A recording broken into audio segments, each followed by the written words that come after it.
우리의 섬김이 더 낮은 곳으로, 우리의 고백이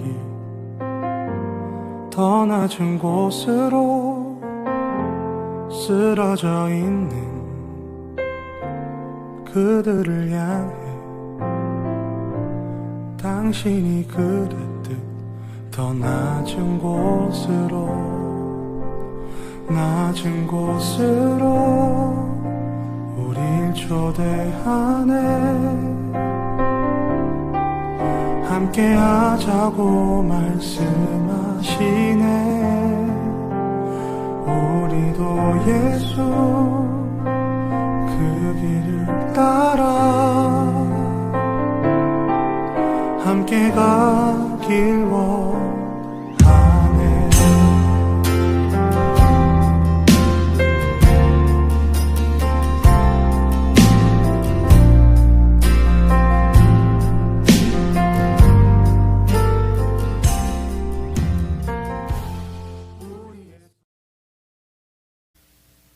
사도신경으로 우리의 신앙을 고백드리겠습니다.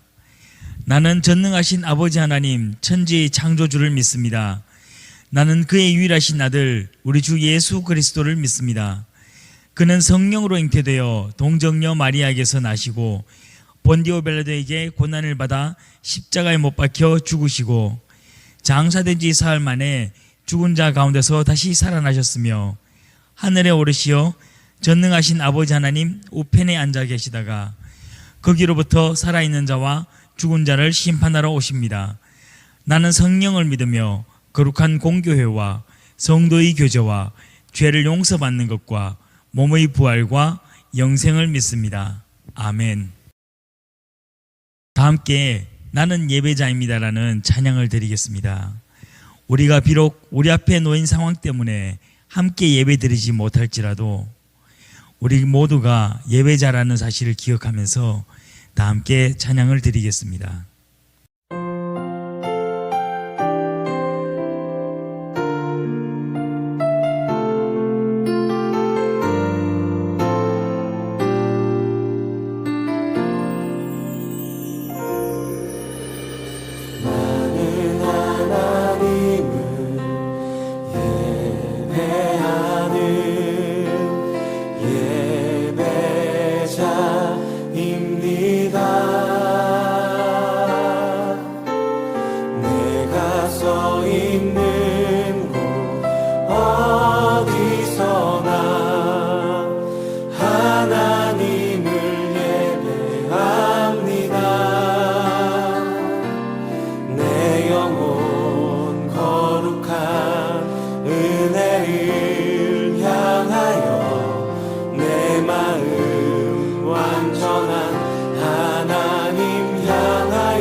한번 처음부터 고백합시다. 나는 하나님을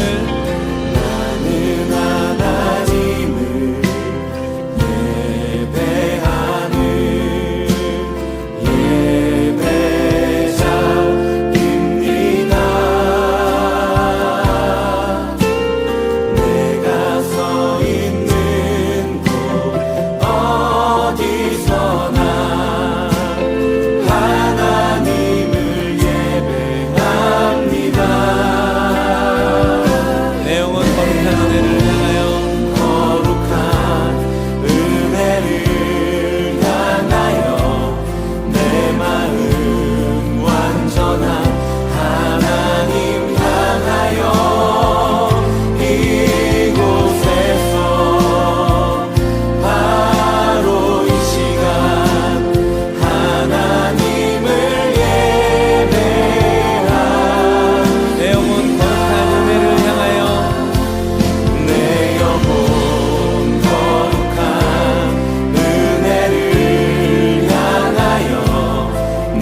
고백하겠습니다.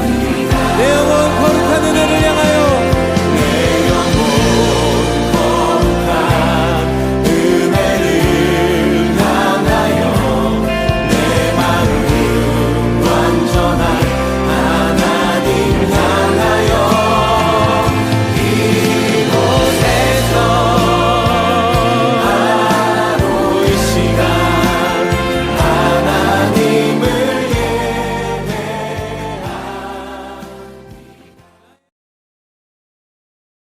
우리 이성수 부장집사님 나오셔서 우리를 위하여 기도하시겠습니다.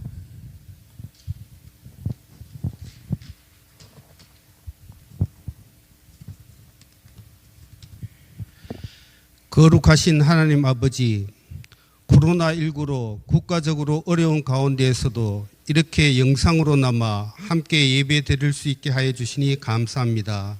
전 세계적으로 퍼져 있는 코로나19 바이러스를 온 인류가 지혜를 모아서 함께 극복해 나갈 수 있게 하여 주시옵소서.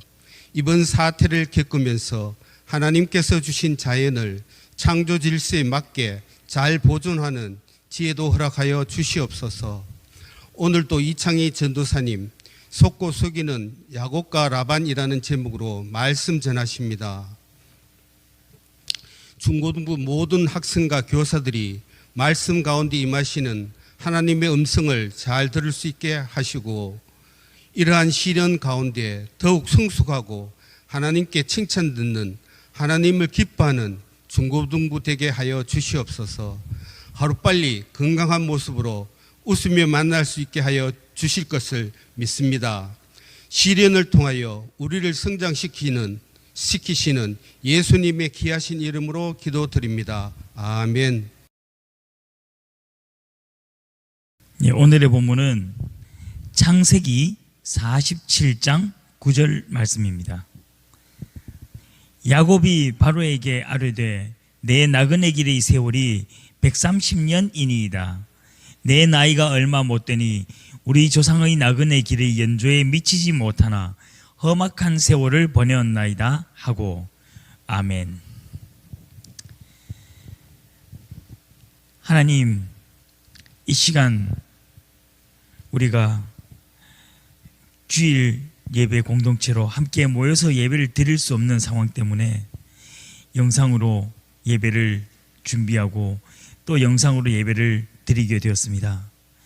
그러나 하나님, 흩어져 있는 각지각소에서 예배를 드리는 우리 모든 중고등부 학생들과 선생님들, 우리가 그러나 하나의 예배 공동체라는 사실을 기억할 수 있게 인도하여 주시고, 또한 이 시대를 바라보면서 우리가 처한 상황 속에서 하나님께서 우리에게 무엇을 말씀하고 있는가를 우리가 깨달아갈 수 있는 그러한 예배 시간 될 수 있게 도와주시옵소서. 이 모든 말씀으로 주 예수 그리스도의 이름으로 기도드립니다. 아멘. 네, 코로나 바이러스 때문에 우리 친구들과 못 만나는 게 벌써 3주째입니다. 저는 여러분들이 보고 싶어서 문자도 넣고 전화도 하고 카톡도 하고 하는데, 우리 친구들은 별로 전사님이 안 보고 싶은 것 같아요. 근데 전화해가지고 안 보고 싶었지 하면은 다들 한결같이 아니에요, 전사님 보고 싶었어요 라고 이야기는 하는데, 먼저 전화 한 통 안 주고 문자도 한 통 안 주고 카톡도 하나도 안 들어옵니다. 네. 그럼에도 불구하고 나는 여러분들을 만나 계신 하나님께 감사를 드립니다. 네, 지난 2주 동안 예배는 잘 드렸습니까?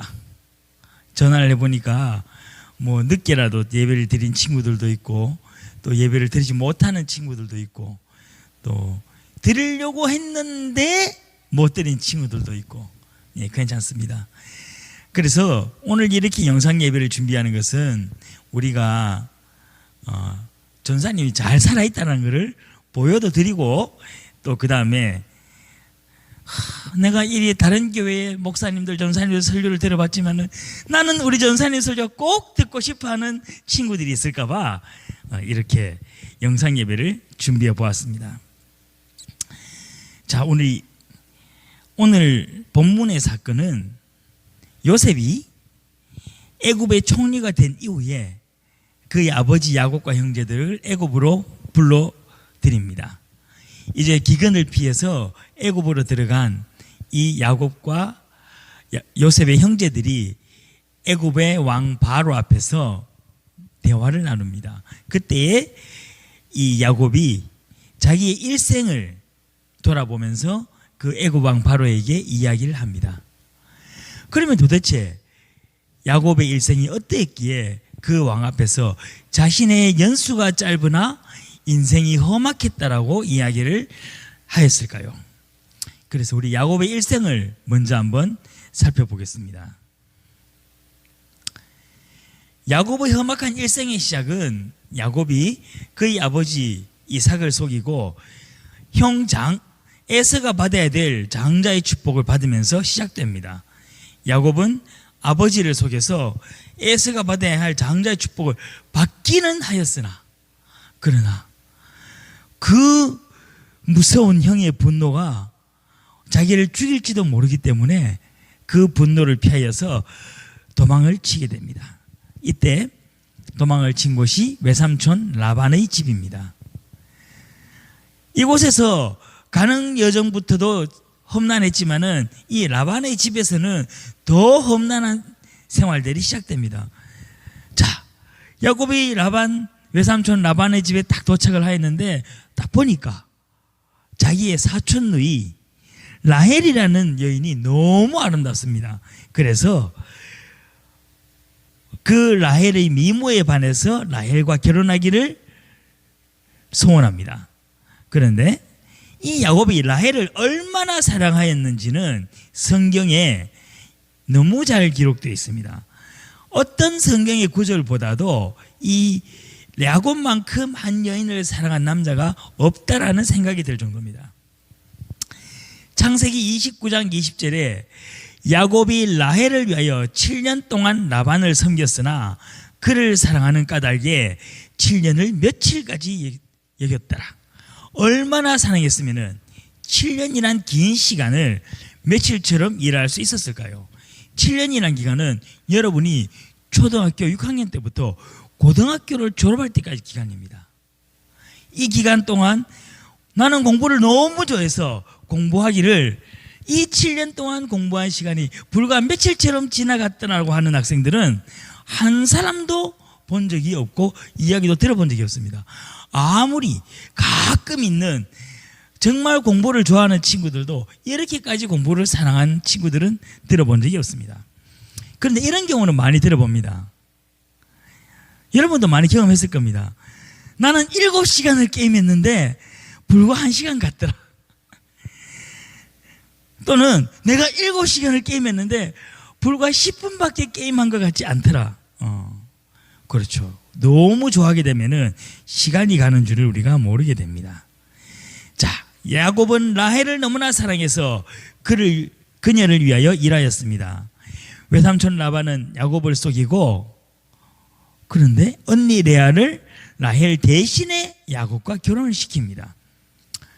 변명은 당시 이 사회의 풍습상 동생이 언니보다 먼저 시집가는 일은 없다. 그렇기 때문에 그랬다라고 이야기를 하면서 야곱에게 라헬과 결혼하고 싶으면은 나를 위하여 일주일을 더 일하면은 라헬과 결혼시켜 줄 테니 그러면 라헬에 대한 삭스로 7년을 더 일하라고 이야기합니다. 예, 야곱은 다시 7년을 더 일합니다. 이 사건이 그렇게 아버지를 속이고 형을 속였던 야곱이 속임을 당하는 첫 번째 사건이 됩니다. 야곱은 계속하여 외삼촌 라반 밑에서 지냅니다. 야곱이 두 아내를 위하여 14년 동안 이제 일하였습니다. 그가 14년 동안 일한 보상은 아내 2사람입니다. 그런데 이후에 계속 일을 하는데도 외삼촌이 자기에게 보상을 일한 품삯을 지불하지 않습니다. 그래서 드디어 야곱은 외삼촌 라반에게 최종적으로 제안을 합니다. 자, 외삼촌의 가축 중에서 앞으로 얼룩무늬가 있는 것은 모두 나 야곱의 것이 되고 얼룩무늬가 없는 것은 모두 외삼촌 당신의 것으로 하겠습니다. 라반은 야곱의 요구에 좋다라고 얘기를 하면서 또다시 그는 뒤에서 계략을 꾸밉니다. 자신의 가축 중에서 얼룩무늬가 있는 것들은 모두 자신의 아들들에게 맡깁니다. 대신에 얼룩무늬가 하나도 없는 가축만을 야곱에게 맡깁니다. 이러면은 결론적으로는 야곱은 가축을 얻을 수 없을 것이라고 외삼촌 라반은 생각했을 것입니다. 자, 이제 야곱도 그 일생을 보면은 절대로 만만한 인물이 아닙니다. 외삼촌이 계략을 지켜본 야곱은 자기도 계략을 꾸밉니다. 그래서 튼튼한 가축들이 교미를 할 때는 껍질을 벗겨서 얼룩진 나뭇가지를 보이게 하고, 아주 병들고 약한 가축들이 교미를 할 때는 그것을 설치하자므로써 그렇게 그냥 얼룩무늬가 없는 새끼들을 낳도록 만들었습니다. 예, 이런 이야기를 들으면은 이런 생각이 들죠. 전사님, 그 과학적으로 근거가 있나요? 전사님 모릅니다. 과학적으로. 그러나 우리 모두가 생각하기에 이것이 과학적으로 이것이 증명되지 않은 사실이라는 것은 알 수 있습니다. 자, 어쨌든 야곱의 노동의 대가로 가져야 할 가축들의 숫자는 점점 늘어납니다. 이 늘어나는 가축이 전부 다 어떤 것들이라고요? 튼튼하고 정말로 나중에 새끼들 잘 낳을 수 있고 또 먹어도 맛있을 만한 그런 것들은 다 야곱의 몫이 되고, 누가 봐도 병들고 이제 곧 다 죽을 것 같고 새끼도 못 낳을 것 같은 그런 가축들만 외삼촌 몫으로 남게 됩니다. 여러분 같으면은 외삼촌 입장이 되었을 때 어떨까요? 화가 나겠죠. 그래서 외삼촌과 당연히 또 이 외삼촌의 재산을 물려받을 외삼촌의 아들들이 얼굴이 안색이 굉장히 안 좋아지게 됩니다. 그래서 야곱을 보는 눈빛이 달라지게 되니까 야곱이 또 누굽니까? 이들의 눈빛을 알아채고 도망갈 궁리를 합니다. 그래서 정식으로 외삼촌께 이야기를 하고 도망가는 것이 아니라 야곱은 아내들만 데리고 자기의 아이들, 자녀들 재산을 가지고서 밤에 몰래 도망 나오듯이 도망을 치게 됩니다. 자, 물론 그 와중에 외삼촌과 만나고 화해 아닌 화해도 하는 시간들이 있습니다. 자, 그러나 이제 고향으로 돌아온 야곱은 그들이 형과 에서와 이제 화해를 하고 지내면서 사는 도중에 어떤 일을 경험합니까? 우리가 잘 아는 요셉의 사건을 경험합니다. 형들이 자기 동생 요셉을 외국의 장사꾼에게 팔아놓고는 아버지에게 짐승에게 물려 죽었다는 이야기를 듣습니다. 이 이후에 요셉과 만나기 전까지 야곱의 생애가 어떠했을까요? 그렇죠. 결혼 안 한 전사님은 절대로 알 수 없는 그런 상황일 겁니다. 아마 자녀를 낳아 보신 우리 선생님들 가운데서만 그저 조금 짐작을 할 수 있을 것이고, 그러나 또는 정말 그 고통을 경험해 본 부모님은 이 마음을 너무나 잘 알 것입니다. 얼마나 힘들었을까요? 자기가 가장 사랑하는 아들이 산짐승에게 죽임을 당했다는 사실을 받아들여야만 했습니다. 그리고 야곱의 일생은 그뿐만이 아닙니다. 정말 그는 형을 속이는 삶에서부터 이 외삼촌을 속이는 삶에까지 그 삶의 연속된 기간 속에서 얼마나 많은 고통들이 야곱의 일생에 있었는지 모릅니다. 여행의 도중에 자신이 유일한 딸 디나는 다른 족속의 사람들에게 강간을 당합니다. 그리고 자신이 가장 사랑하는 아내인 라헬은 여행 도중에 베냐민을 낳으면서 죽음을 당합니다. 야곱이 말한 그대로 그의 생애는 굉장히 험난했습니다. 자, 오늘 이 야곱의 일생을 바라보면서 우리는 야곱의 생애를 어떻게 이해해야 될까요? 어떤 사람들은 이런 이야기들도 합니다. 야곱이 정말로 자신이 한 거짓말 때문에 그 삶의 결과가 이런 많은 안 좋은 일들이 일어났을 것이다라고 이야기합니다. 어느 정도 공감할 수 있습니다. 근데 어떤 사람들에게 좀 더 붙입니다. 그래서 하나님께서 야곱을 너무 사랑하셨지만은 그의 거짓말에 대한 하나님의 심판 또는 하나님이 내리시는 징벌이라고 표현을 하기도 합니다. 글쎄 과연 그럴까요? 여기에 대해서 우리는 좀 더 많은 고민을 할 필요가 있습니다. 지금 코로나 바이러스가 중국과 아시아를 넘어서 유럽에까지 파급 효과가 번지고 있습니다. 이제 유럽이 어떻게까지 얼마만큼 번질지는 우리가 알 수 없습니다. 이런 상황 속에서 벌써 일부에서는 이 코로나 바이러스가 중국을 심판하려는 하나님의 의지라고 표현하고 있습니다. 또는 한국에서 일어난 코로나 바이러스 사태를 바라보면서 이렇게 이야기하는 경우를 들어본 적은 없지만은 분명히 나타날 것입니다. 신천지를 심판하려는 하나님의 계획이라고 말씀을 하는 사람들도 있을 것입니다. 여러분은 어떻게 생각하십니까? 정말 우리 하나님께서 일부에 대한 심판을 위하여 전국을 위험에 빠지게 하시고 심판의 대상과 관계없는 사람들을 죽음의 위협으로 몰아가시는 그런 하나님이라고 생각을 하십니까? 사람들은 하나님의 심판을 너무나 쉽게 사용하고 있습니다. 우리에게 발생하는 원인은 알 수 없는 고난은 전부 하나님의 심판이라고 이야기를 합니다. 그러나 이런 생각을 하는 사람들이 성경에 분명히 기록되어 있습니다. 어디에 기록되어 있었을까요?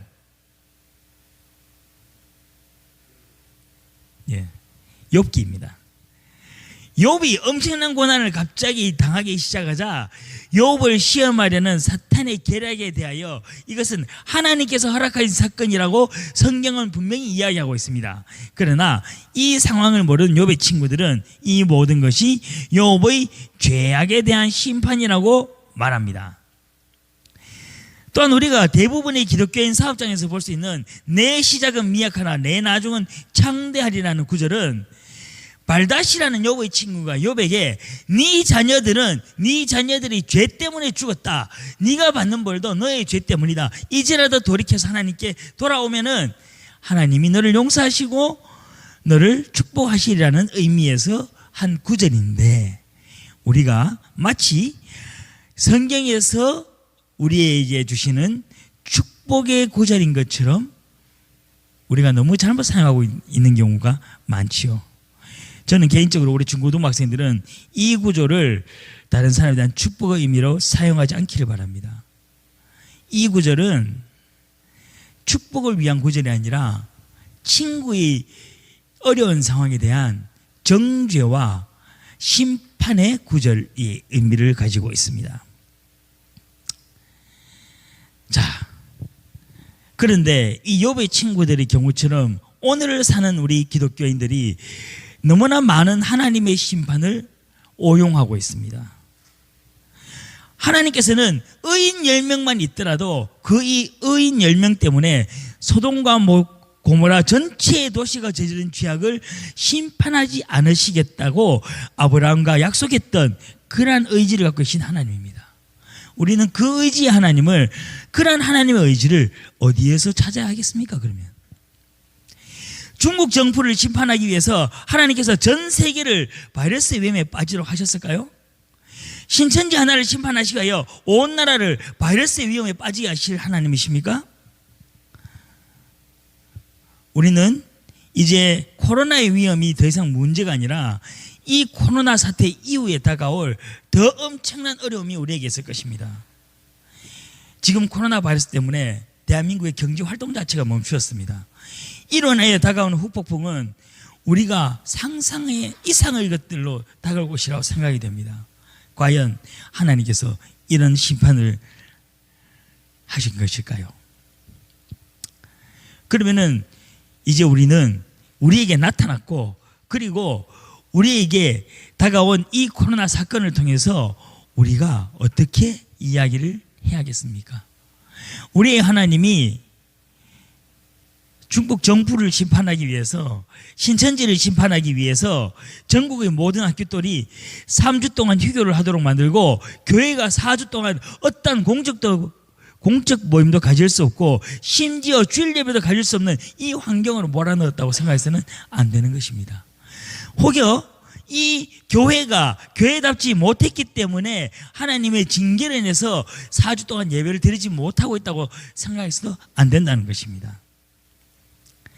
우리는 이 원인을 야곱의 험난한 생애의 원인에서 우리는 찾아볼 수 있습니다. 야곱의 일생은 그의 험난한 생애 자체가 야곱의 자신의 삶에서부터 비롯된 겁니다. 야곱이 스스로 판단하고 스스로 계획했던 모든 것들이 그런 패망의 길로 인도할 수밖에 없는 길로 야곱을 몰고 갔던 겁니다. 야곱의 삶이 받은 그 고통은 야곱 자신이 이루어낸 것입니다. 그 원인을 하나님이 아닌 야곱의 삶에서 찾아야만 하는 것입니다. 그러면 우리가 지금 닥치고 있는 이 상황은 어디에서 찾아야 될까요? 정확하게 얘기하면은 우리가 바이러스에 대한 안전으로부터 너무 안일했었습니다. 서울은 그렇게 많은 인구가 밀집된 지역치고는 굉장히 경미하게 흘러갔습니다. 그들은 과거에 메르스, 사스 등으로 인해서 이런 각종 바이러스에 대한 대응하는 대비가 빨랐습니다. 그러나 우리는 너무 안일했습니다. 서울에서 그렇게 사건 사고 일어날 때도 사실 우리들은 별로 마스크 하지 않았고 별로 손소독 열심히 하지 않았고 우리가 그 바이러스에 대해서 대응을 하지 못했던 것입니다. 이 바이러스가 이렇게 전국적으로 퍼지게 된 데는 그 신천지 기독교인 한 사람이 도화점이 된 것뿐이지 우리 중에 누구라도 그런 가능성을 가지고 있었던 것입니다. 우리가 거기에 대해서 반응하지 못했던 우리의 책임을 우리는 가져야 됩니다.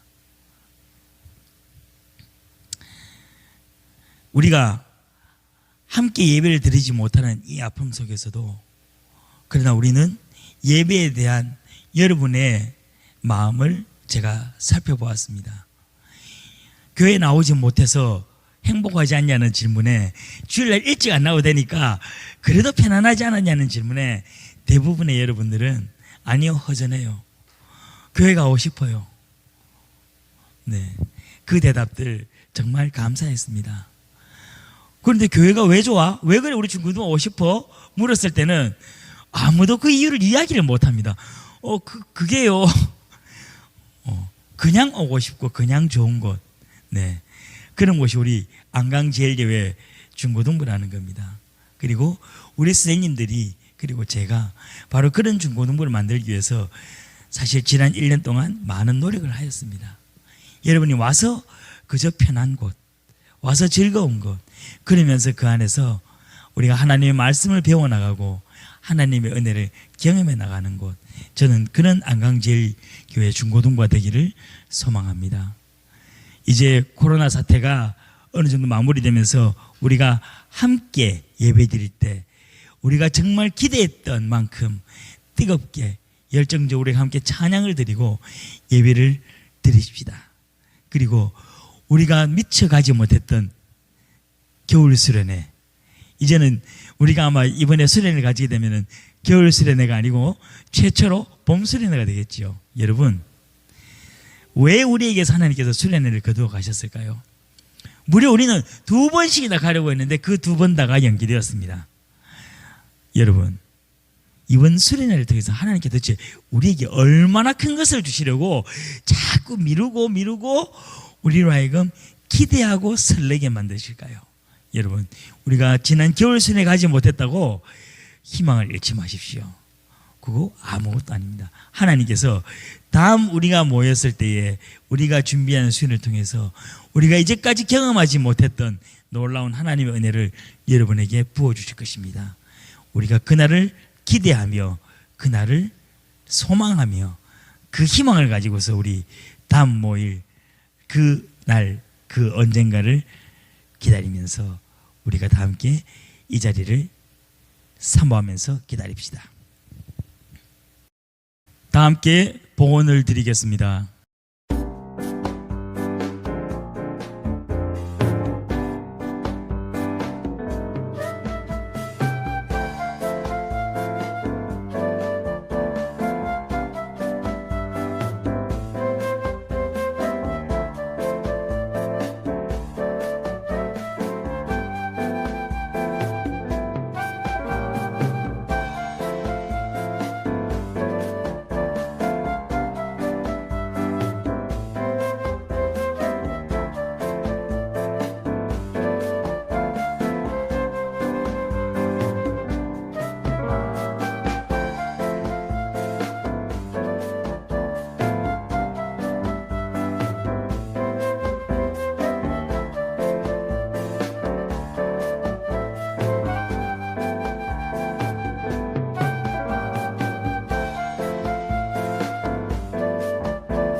다 함께 기도드리겠습니다. 하나님, 우리가 함께 모여서 예배드리지 못하기 때문에 우리가 준비한 예물을 하나님께 드리지 못합니다. 그러나 이 시간, 이 봉헌함 안에 이 시간 예배를 드리는 우리 중고등학생들, 그리고 우리 선생님들, 그리고 저의 마음을 담습니다. 하나님, 이 안에 우리가 모든 것을 담아서 정말 우리가 예배를 사모하는 마음으로 하나님께 함께 모여서 봉헌을 드리며 또한 예배를 드릴 수 있는 그 시간을 기대합니다. 하나님, 그 시간에 우리에게 속히 올 수 있게 인도하여 주시옵소서. 우리가 함께 모여 예배를 드리지 못함으로 흩어지는 우리의 마음들 하나님 다 잡아주시고 모아주시고 하나님께로 인도하여 주시옵소서. 우리가 다음 예배 드리는 그 시간, 우리가 정말로 우리가 준비한 예물을 정성껏 드리며 우리의 마음뿐만 아니라 우리의 물질 또한 하나님께 드릴 수 있는 그러한 예배 시간을 우리에게 허락하여 주시옵소서. 이 모든 말씀으로 주 예수 그리스도로 기도드립니다. 아멘. 하늘에 계신 우리 아버지, 아버지의 이름을 거룩하게 하시며 아버지의 나라가 오게 하시며 아버지의 뜻이 하늘에서와 같이 땅에서도 이루어지게 하소서. 오늘 우리에게 올 양식을 주시고 우리가 우리에게 잘못한 사람을 용서하여 준 것 같이 우리 죄를 용서하여 주시고 우리를 시험에 빠지지 않게 악에서 구하소서. 나라와 권능과 영광이 영원히 아버지의 것입니다. 아멘.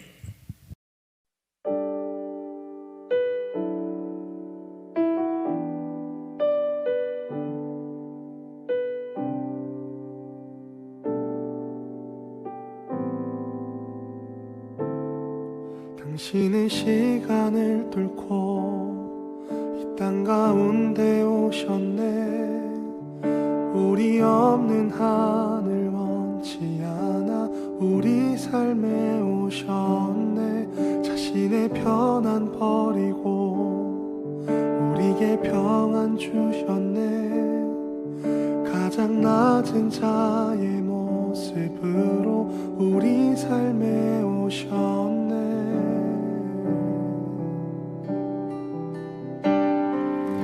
하나님 우리와 영원히 함께 하시네. 꿈 없는 우리에게 그 나라 보여주시네. 연약한 자들의 친구가 되어주시고